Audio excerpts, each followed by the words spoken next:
Welcome everyone to today's second keynote session.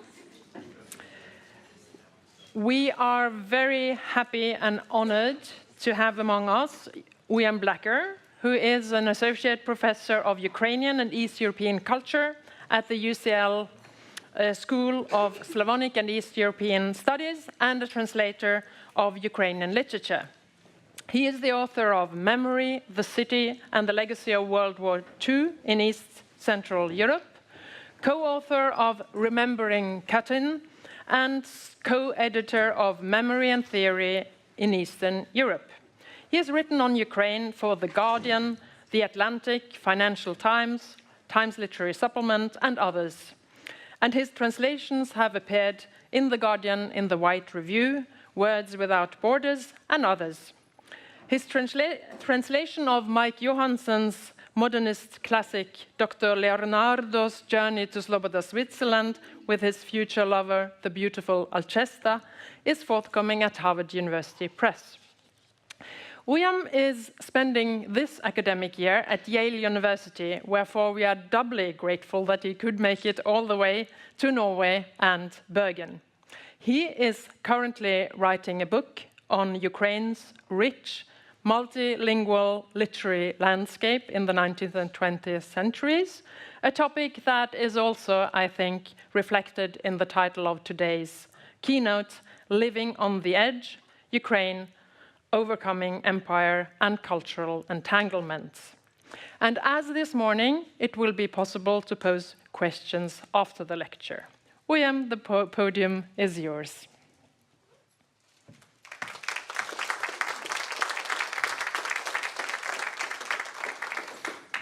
Thank you so much, Ingunn. Thank you, Martin. Thank you, everyone who's contributed to the organization of this amazing conference. Already this morning, I've learned so much and heard already 4 amazing presentations, including the wonderful keynote that Bogdana gave us this morning.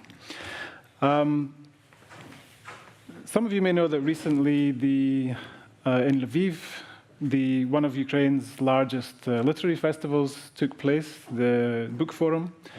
And you might have seen, if you read The Guardian, a short article published, I think just yesterday or the day before, by the British poet Fiona Benson, who visited Lviv to take part in some events and to read some of her poetry and work on and present some projects that she's been doing based out of the University of Exeter with Ukrainian poets, Artur Droň, and others.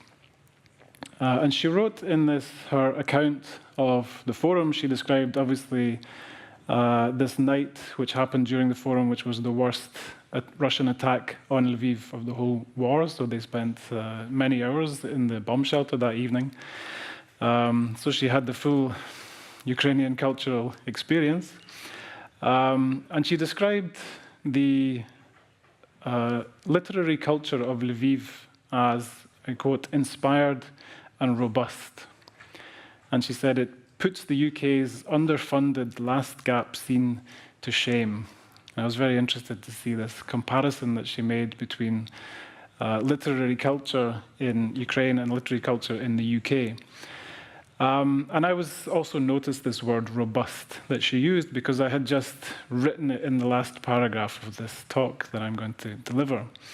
And certainly if you visit Ukraine today and you attend cultural events, you do have an impression of a culture, and specifically a literary culture, but not only, which is robust, which is going through a period of great vibrancy and great energy.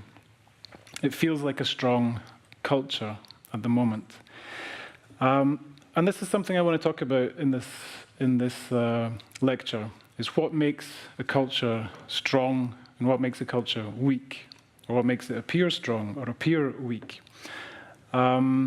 These are questions, obviously, that those of us who study Ukraine have to consider when we're considering a country, a people, a culture which has, of course, for so long been engaged in a struggle for its own existence, been dominated by others, and yet continues to survive. And I want to focus on 2 things which I think are strengths of Ukrainian culture, but which are complicated strengths and come with certain ambiguities and complexities. The first of those is the ability to be resilient, and this word resilience is one that we hear very often when people speak about Ukrainian society and Ukrainian culture. And the second is the ability to accommodate multiplicity and diversity, and this relates to my current research project, as Ingun said. One of the canonical texts in Ukrainian studies, which any student of Ukrainian history or indeed of Ukraine reads, or if they don't, they should read it, is a 1995 article by the historian Mark von Hagen under the title, "Does Ukraine Have a History?" Be very familiar to some people in this room, I'm sure. In this article, von Hagen considers what he calls the supposed weaknesses of Ukraine's history, or Ukraine's sense of its own history, or of its historiography. The purpose of the article is not really so much to ask or answer this question, does Ukraine have a history? Mark von Hagen is quite clear that, of course, it has a history, but it's rather to think about what it means for a history to be strong or weak, for a history, what we might mean by that. And also look at the kind of epistemological landscape in which such a question is even possible. And it is a question that is, of course, asked. And it's asked in the context of Russia's war against Ukraine at the moment. During this war, but obviously for many decades and indeed centuries before it, Russia has consistently claimed that Ukraine does not have its own distinct history. It's a fake country, it's invented by Lenin as part of the USSR, or it's invented by the Austrians, or maybe the Poles, and just to spite Russia. Ukrainians in this narrative are simply misled or misinformed Russians, their culture, their language, just subcategories of greater Russian culture and Russian language. Of course, these narratives are demonstrably false, they're fake, but the violence and the atrocities that they underpin are very real. And so we have to take these questions seriously. The question, does Ukraine have a history, or indeed does Ukraine have a culture, is both ridiculous on the one hand, but also of existential importance. In this article, Mark von Hagen writes the following: what has been perceived as the weakness of Ukrainian history or its defects when measured against the putative standards of West European states, such as France and Britain, ought to be turned into strengths for a new historiography. Precisely the fluidity of frontiers, the permeability of cultures, the historic multi-ethnic society is what could make Ukrainian history a very modern field of inquiry. And he continues, Ukrainian history can serve as a wonderful vehicle to challenge the nation-state's conceptual hegemony and to explore some of the more contested issues of identity formation, cultural construction, maintenance, and colonial institutions and structures. I tend to agree with Mark von Hagen on all of these points, but I think there is also an assumption here that we could question. That is the idea that Ukrainians should be asked to somehow pass up the chance to consolidate, free of interference, a national narrative and jump straight into this more postmodern stage of celebrating multiplicity, fluidity, hybridity. Certainly in the 3 decades that have passed since this article was written, things have changed in some ways.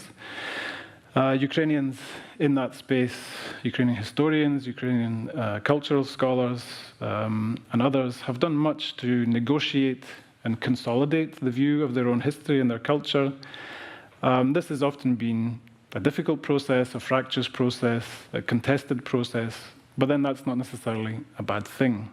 Worse indeed would be if one version of Ukrainian history identity won out unquestioned over all the others, as is the case in certain neighboring states to Ukraine.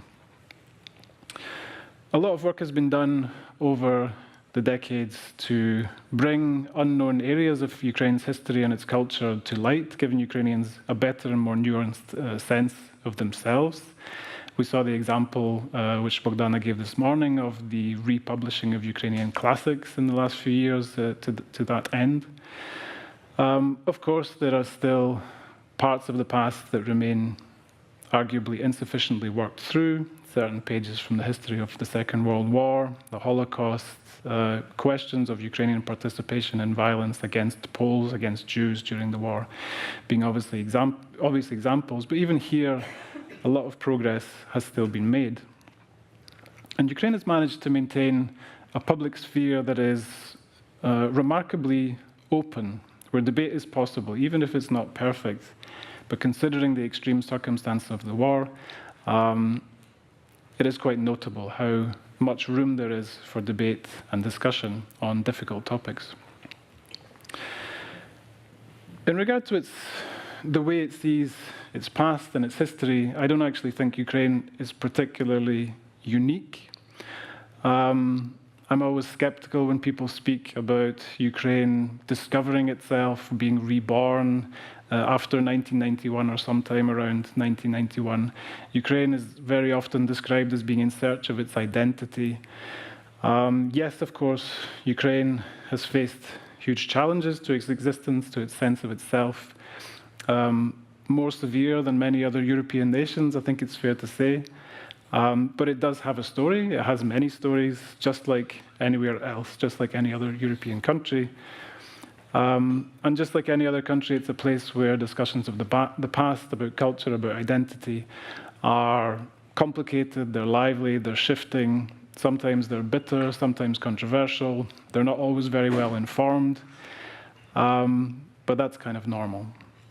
And I would say listening to these conversations in Ukraine over the last few years has been a much more positive, constructive, and even optimistic experience than listening to similar debates in other parts of Europe. I think Ukraine can make the things that Mark van Hagen mentions its strengths, and I will return to them, but I want to focus on something which he doesn't mention, which I think is another very important strength, and perhaps missing from his article as an analysis of his history writing and historiography, because it's something that's carried more through culture rather than history writing. And that is this history of, or this culture of resistance and resilience, which I mentioned.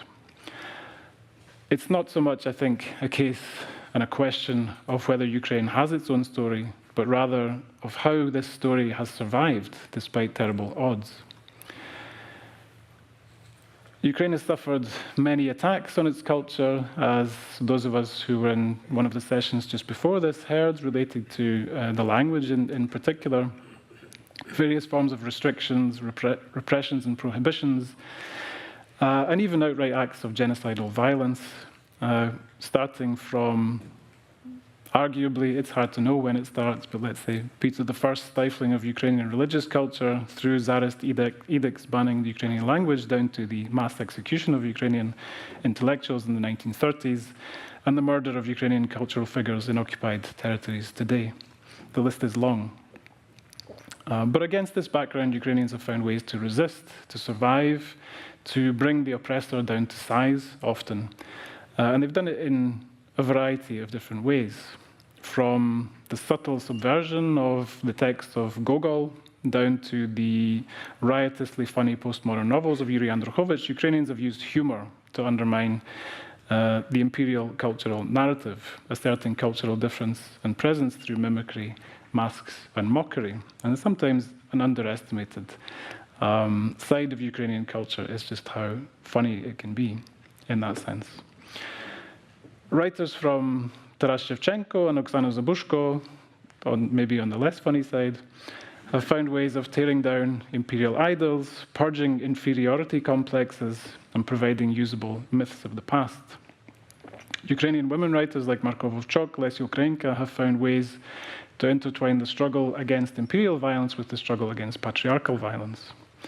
And the likes of Lesya Ukrainka, Mykola Khvilievy, and Vasyl Stus have found ways to use artistic sophistication, high culture, and cosmopolitanism as tools of resistance against the deleterious and provincializing effects of imperial dominance. These are all models of resistance that have thrived in adversity and because of adversity in Ukraine. And they make Ukraine a fascinating case study in how a subjugated culture can fend off multiple types of imperial violence and emerge with a sense of itself, and also an array of cultural weapons and strategies that it can use in that struggle.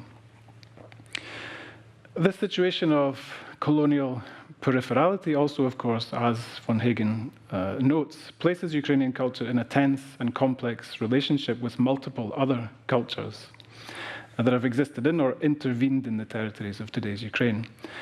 To use the term familiar from postcolonial theory, Ukraine is an exemplary contact zone, a space of cultural confrontation and conflict, but also of dialogue and of mutual influence. Whereas where the imperial culture often bases interactions with the cultures in the contact zone on appropriation, on the creation of restrictive taxonomies, pigeonholing the cultures of the contact zone, creation of cultural hierarchies, control through study and museification, all things that we know, among other places, from Edward Said's writing on imperialism and Orientalism.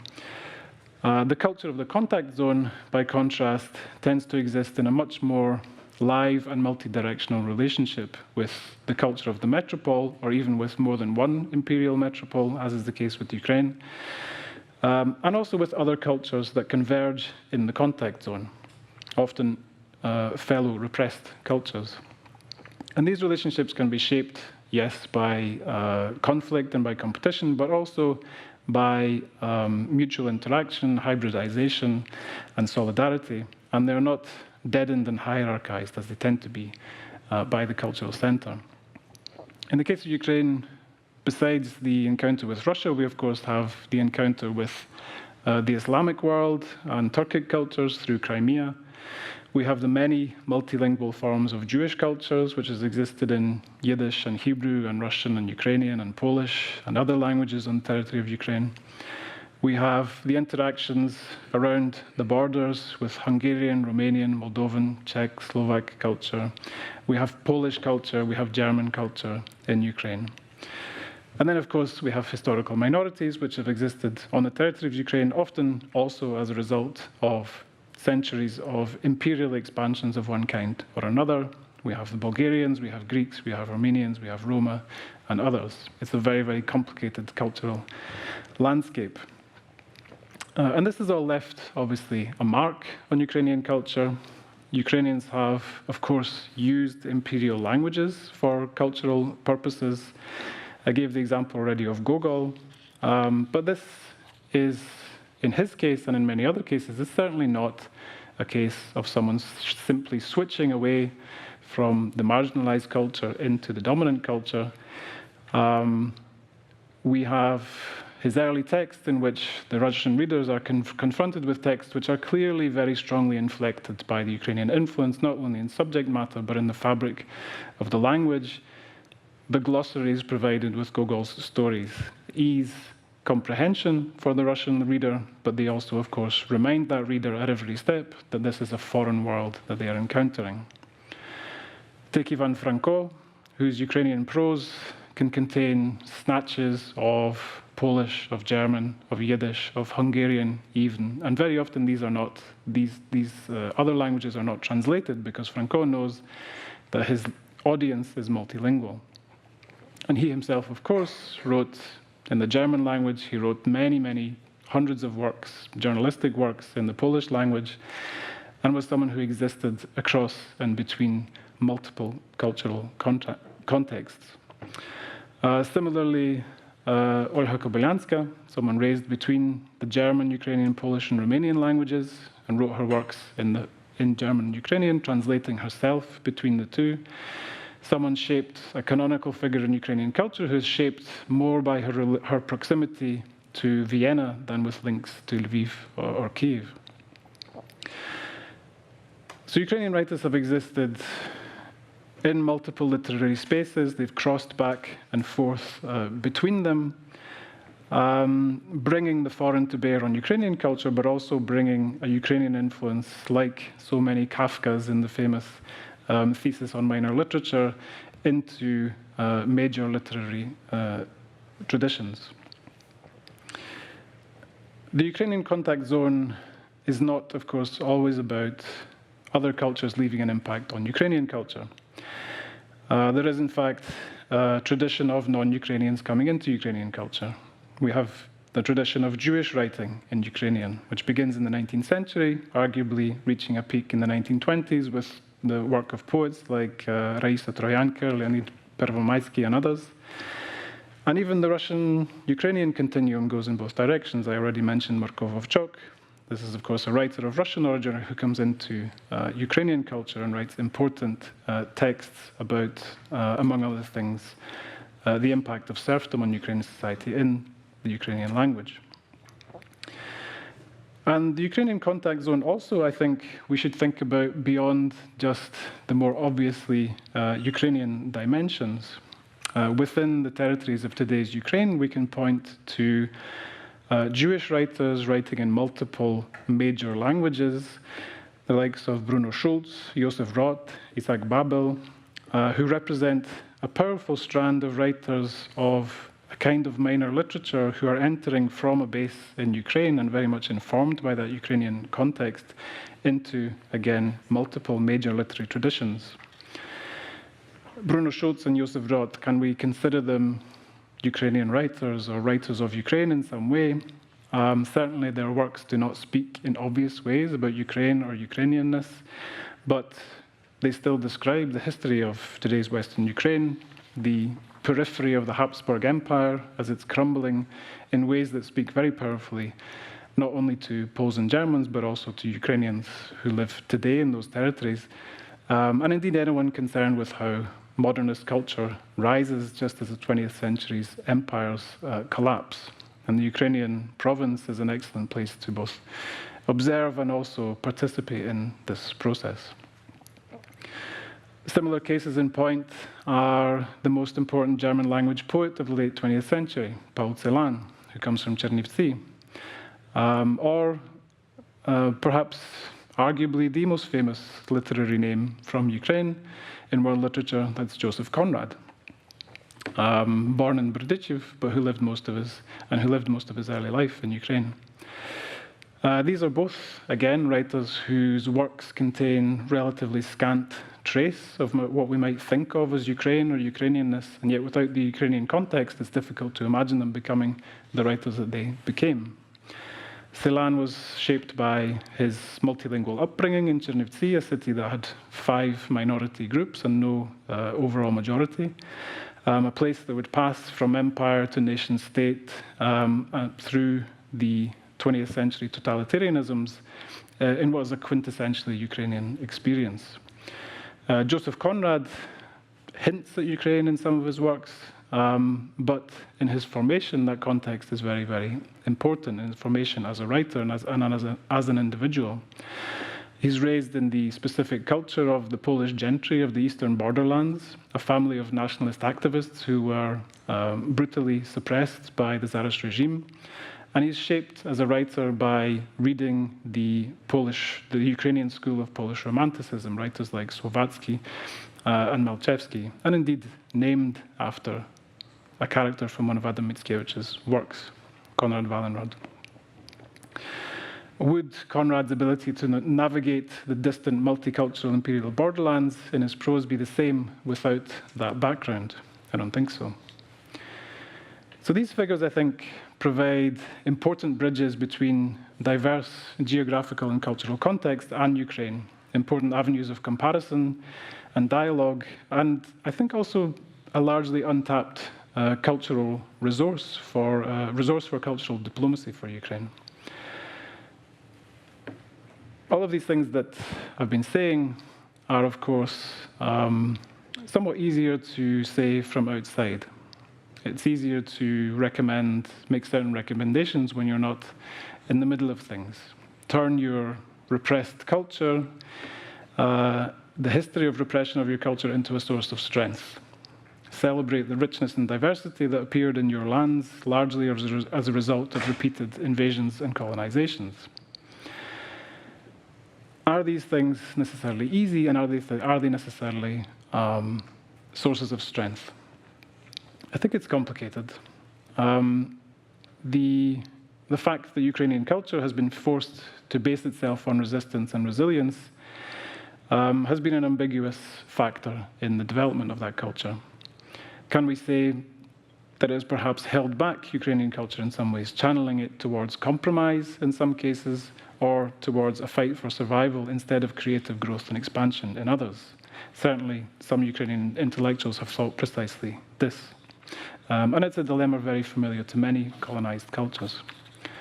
Similarly, how fair is it to ask a culture that has been denied the space, as I already alluded to consolidate and institutionalize itself, its view of its history, of its culture, in the way that's taken for granted by Western cultures, to somehow pass over that stage, to forgo it, even deny its worth, and to focus instead immediately on multiplicity and hybridity. Perhaps the most presumptuous question that's asked in this context relates to Russian culture and to the apparent rejection and marginalization of the Russian language and Russian culture in Ukraine today. Particularly, I think, with regard to those cultural figures who belong to Russian culture but came from or lived in Ukraine, thinking of people like Bulgakov. In my experience, this is not infrequently the first question that a concerned Westerner might ask to a Ukrainian before they've even learned the name of any Ukrainian writer. It's difficult to put oneself in the shoes of someone whose culture is being attacked, whose home is being destroyed, in the name of Russifying Ukraine politically and culturally. I think we would do well to remember that in the West before we start asking about Bulgakov. Having said that, I don't think the Ukraine should, or indeed can afford to avoid complex cultural questions, even in wartime. And in this, I take the lead from many Ukrainians, in my experience, who are skeptical about the idea that certain topics are untimely during war. In fact, wartime can be a very good time to talk about difficult problems and make changes. I think Ukraine needs to and should have the space to consolidate culturally. By that, I mean it needs to invest effort and resources into its culture, and the state needs to do that, which for many, many years it did not do. Recently, that's changed. Cultural institutions need to be developed. Events, cultural promotion, education, all of these things, the kind of things that we see in the work of Bogdan and Burak and many other very energetic and active Ukrainian journalists, writers, intellectuals, managers. In that process, I don't think Ukraine should be ashamed of nor shamed for putting a national narrative first. By the same token, I don't think that that process has to deny diversity or post-colonial complexities. In fact, the two things can be done at the same time. And I'm not the first to discover this. Many Ukrainian writers are doing precisely that. Take, for example, a novel which was already mentioned this morning, Tanya Malyarchuk's Forgottenness, written a few years ago, but only recently translated into English with a modest degree of success. This is a novel about a Pole, Vyacheslav Lipinski, a real person who decides to become an activist on behalf of Ukraine in the early 20th century. It's a novel about fluidity of identity. It's about nationality as a civic idea rather than a genetic given. It's also a novel which is about human weakness and failures and about the unreliable workings of individual and collective memory. Similarly, another novel which was mentioned this morning, Sofia Andruchowicz's Amadoka, a very brave treatment of the history of 20th century Ukraine, which looks at the Holocaust, it looks at Stalinist repressions, while also reflecting on the current war, drawing a very complex picture of the interaction of the past and the present, which takes into account not only ethnic Ukrainians, but all those who have lived in the territory of Ukraine. And a final example I would point to is a novel written by Victoria Amelina, also who we spoke about this morning, a writer who was killed in a Russian missile strike in 2023. Her novel, Dim dla Doma, translated as Dom's Dream Kingdom, I believe in the process of being translated, which is about a pet dog who tells the complicated story of a family from Lviv, a story that intertwines with the difficult and dark pages of the Second World War in ways that are not necessarily comfortable for that family, and in ways that I think many people in that city and in Ukraine can identify with. So these are just 3 examples of the way in which these complexities are very much at the heart of some of the most important Ukrainian literary works today. Beyond the work of these writers, we see a lot of cultural activity in Ukraine dedicated precisely to an interest in its complex multicultural past.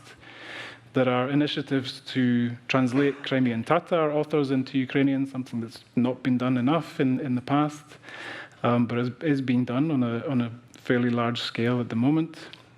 Translations of some Yiddish authors from Ukraine, such as those of the writings of Deborah Vogel, avant-garde poet, philosopher from Lviv, another writer who worked across multiple languages and translated herself between languages.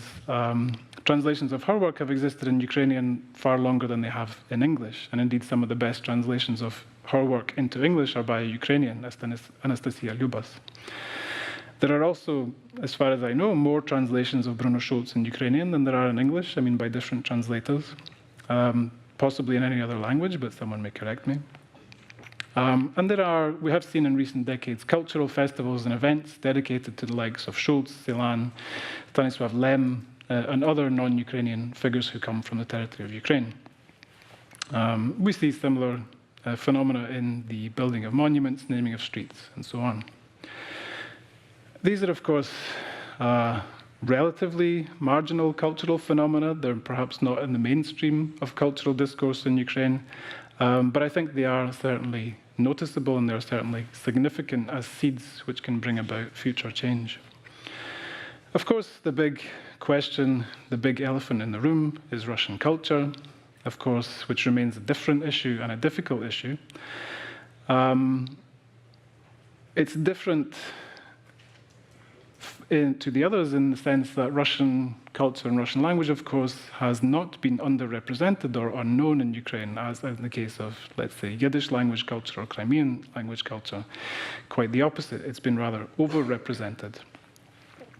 It was not long ago that Ukrainian governments under Yanukovych were rather aggressively pushing Ukrainian language and culture onto Ukrainian society through, among other things, through cultural policy and educational policy. And it's not that long ago that walking into a bookshop in Kiev, you would find many more books in the Russian language than you would in the Ukrainian language. Thankfully, things are different today. If we take the case of, for example, Bulgakov, it's hard to imagine, it's hard to name a Ukrainian writer who has enjoyed the prominence and celebration in the context of Kiev that that writer has enjoyed. So this is a story too that is far from straightforward and is far from the image that people who've come to Ukraine only having seen news stories about the current reaction to Russian language and culture in Ukraine might imagine. For better or worse, it is in many ways a story of the extreme tolerance on behalf of Ukrainians for the legacy of imperial cultural domination. The reaction that we see now, it's a result of both the war, but also of centuries of having this culture imposed, often violently on Ukrainian society. And what to do with this is one of many very difficult choices that is not something Ukrainian society wants to face, but is forced to face due to the war. So whether these kind of complexities, the legacies of colonial violence and imperial cultural policies, and by that I mean a cultural history built on resistance, a historic ability to navigate across and between multiple cultures, whether these things can be and are strengths or can be in some ways weaknesses is an open question. In many ways, it's both, and this is a matter of choice and negotiation for Ukrainian society.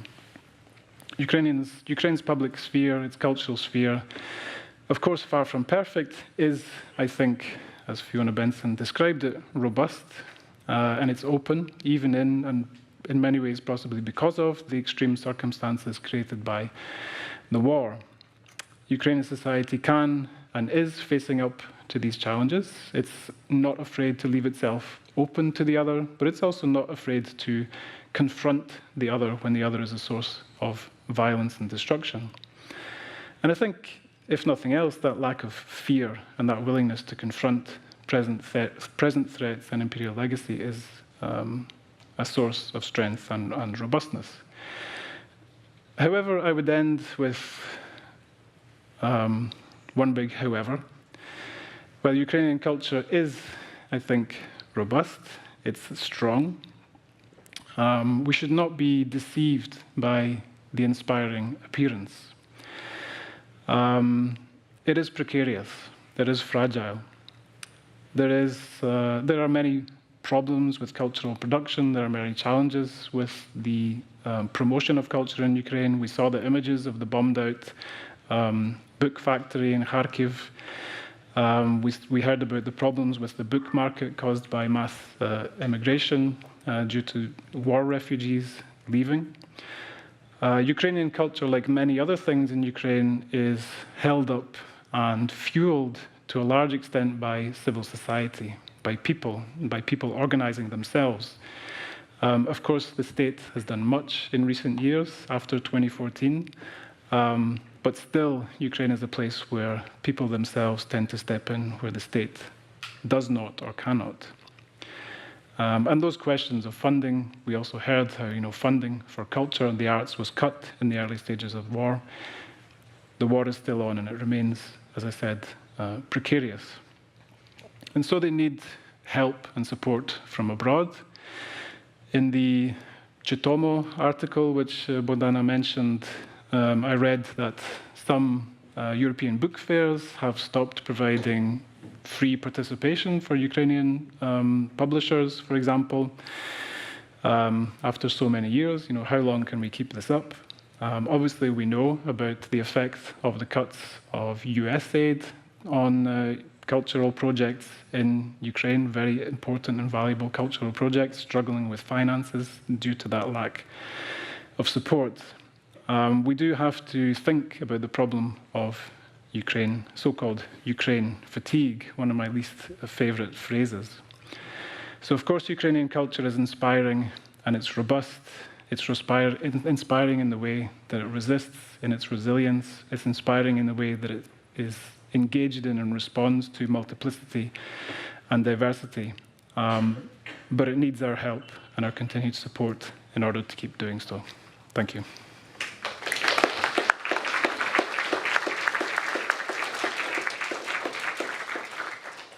Thank you so much, Uilleam. We now have time for questions and comments, and as this morning, please wait for the microphone to come to you and to present yourself for posing your question. Please.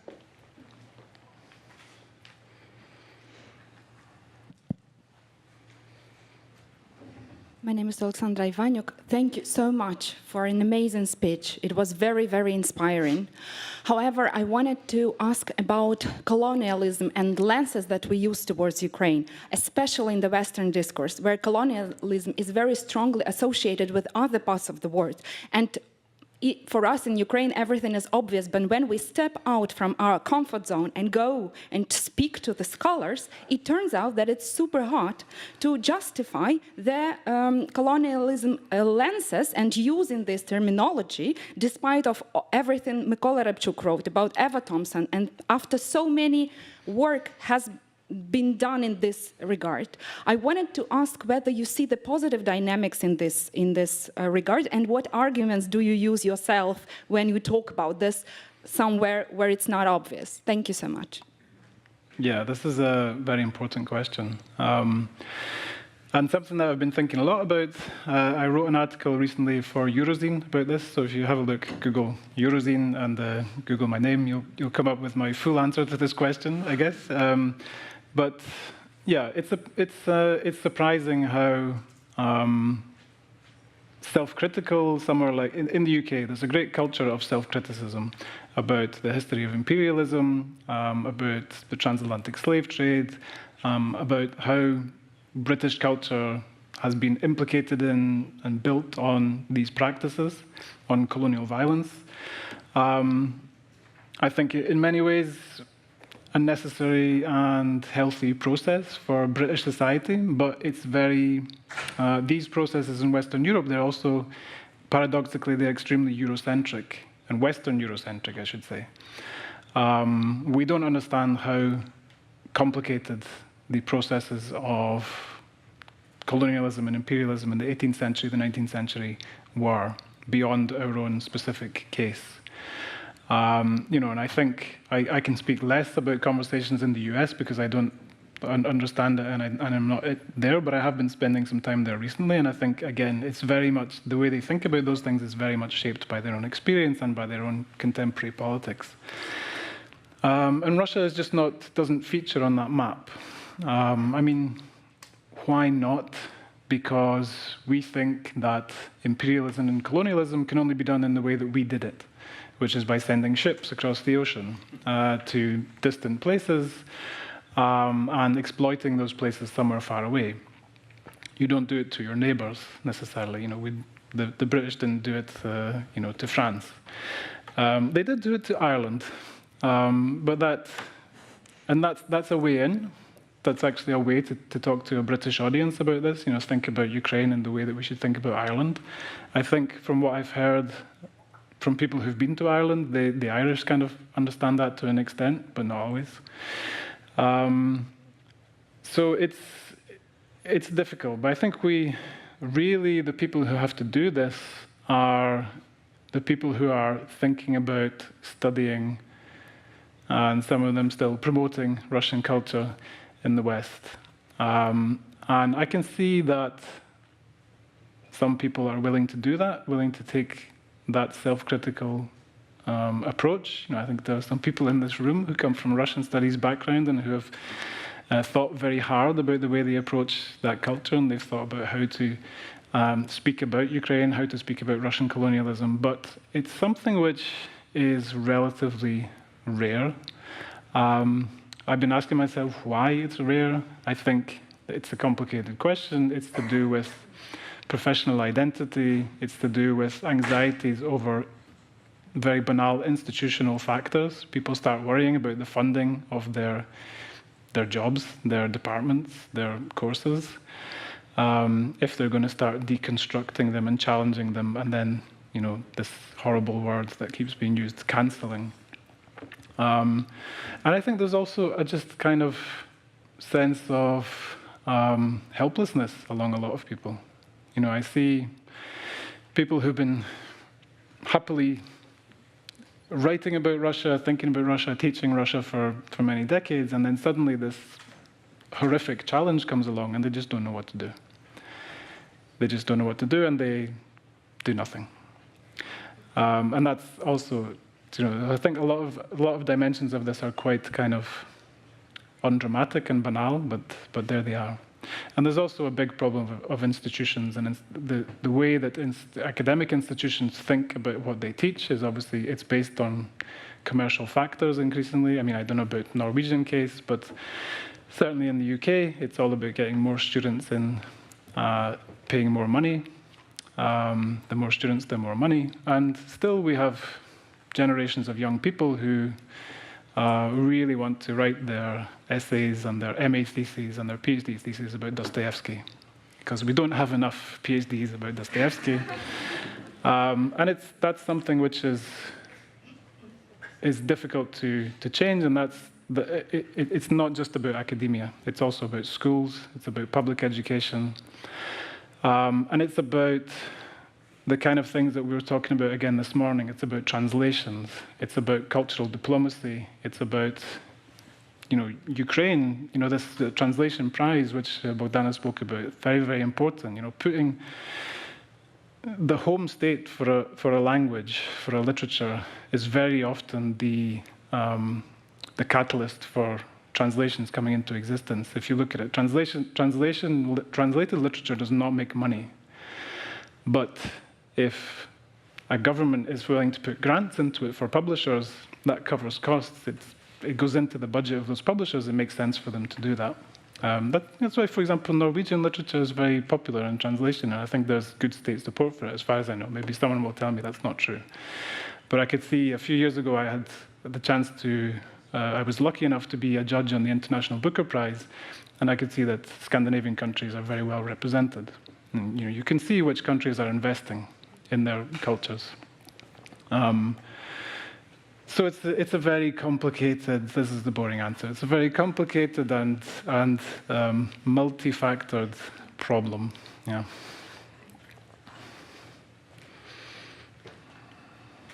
Thank you. Other way.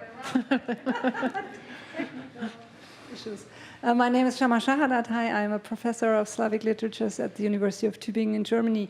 And you said one sentence, you said you think that Ukraine should not be ashamed to put the national narrative first. And it made me think of all the other countries at the moment who have to put the national narrative first. I had a colleague from Georgia talking to my seminar, to my students in my seminar on world literature, about Georgian literature. And then she asked my students, she said, nationalism is something bad in Germany, isn't it? But in Georgia it's good because it's against the Russian, it helps us against the Russian aggressor. So I thought that was interesting because it's a completely different understanding of nationalism. And also if you look around, I mean, we have Belarus, we have Ukraine, we have Georgia, who are all fighting these oppressions. And I was wondering, maybe these small nations, and I use the word small nation in the way that Tanya Malyarchuk and Kundera use it, that they say a small nation is a nation that can disappear any time. Maybe these small nations should work together much more, because in Germany, for example, Belarus and Ukraine don't have so many contacts, even though they're fighting the same battle. I don't know. So I just thought to think about nationalism in a very differentiated way. It's not always something bad. For many countries, it's a method to survive. Yeah, exactly, and I agree. You know, if it's the way that we in Western Europe think about nationalism. Of course, it's defined by the experience of the 20th century and extreme right-wing nationalism, and by the Second World War, and by Nazism, and all of those things. And again, this is the point of view of the post-imperial nations, who have never had to use their national identity or their national language as a kind of shield to protect themselves against imperial violence. We haven't had that experience, so we don't understand it. That these things are more complicated. And I think, you know, nationalism, like many other ideas, it can take different forms. It can be filled with different types of content. You know, it can be aggressive and exclusionary, but it can be based rather on civic values, and it can be based on the protection of a certain coherently defined state and society, which shares a certain sense of itself and certain values. You know, for me, I always think about two examples in this. One is obviously Ukraine, where obviously in Ukraine there are different types of nationalism, but a very, I would say, perhaps dominant, or at least important, is the kind of civic nationalism we saw come out of the Maidan, which is much more about protecting human rights. It's about democracy. It's about building a successful society free of corruption and these kind of things. It's not about ethnicity. It's pro-European. You know, it's depending which issue you talk about, it's kind of more or less progressive. And I also think about where I come from. You know, Scottish nationalism.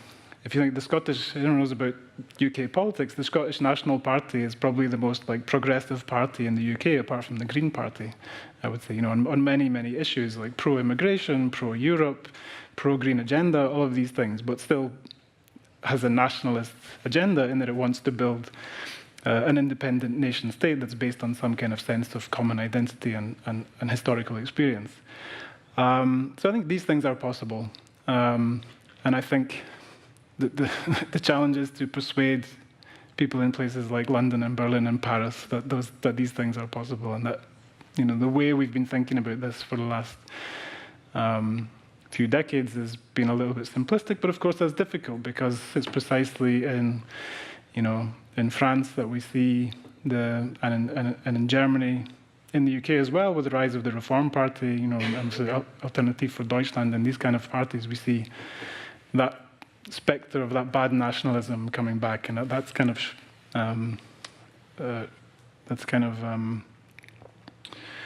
I suppose blinding them to any other understandings of nationalism. So yeah, it's difficult.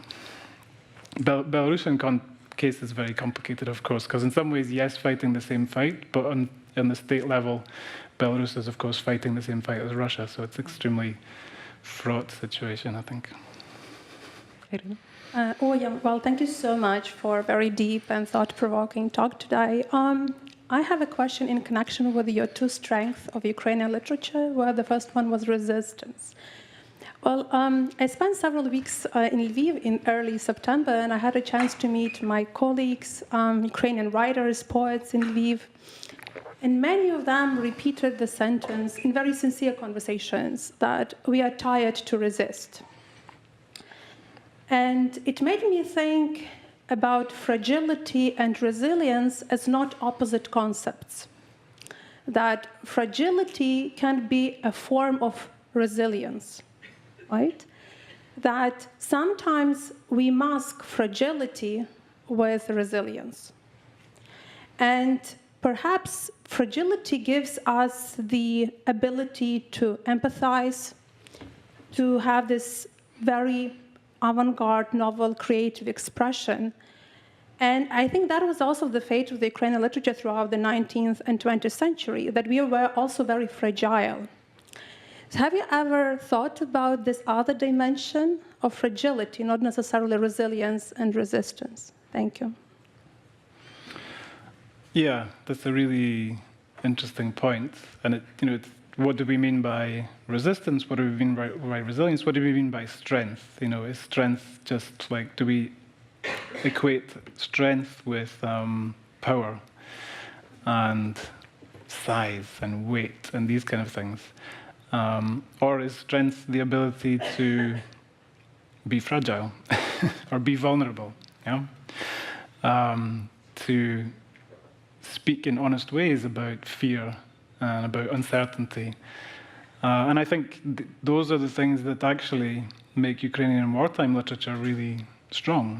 And I think the poetry especially, also the documentary literature, the reportage, but especially the poetry that's been written in Ukraine today is something very important on the cultural map of the world, because it's really, really remarkable in its depth and its power, and it's very, very vulnerable poetry. It's very, it's not afraid to talk about being afraid, and that itself is a kind of strength. And what is also very remarkable, and I think this is what gives this impression of, inspiringness that Fiona Benson has noticed, and I've certainly felt it when I've visited, Knižkový Arsenal or the book forum in Lviv, is that literature also has this function of a kind of math-like therapy session, almost. You go to like a literary event, and yeah, it's an event where people are interested in talking about literature and how things are written and speaking to the writer. Talking about their influences, literary techniques, whatever, but it's also because people are sharing the same horrific experience. And the texts give a focus, give a way of a point of focus for those feelings and those conversations to happen. And it's quite a remarkable thing to witness. And that is about being honest, about just being tired, being exhausted, being afraid, all of these things. Yeah. So I agree with you.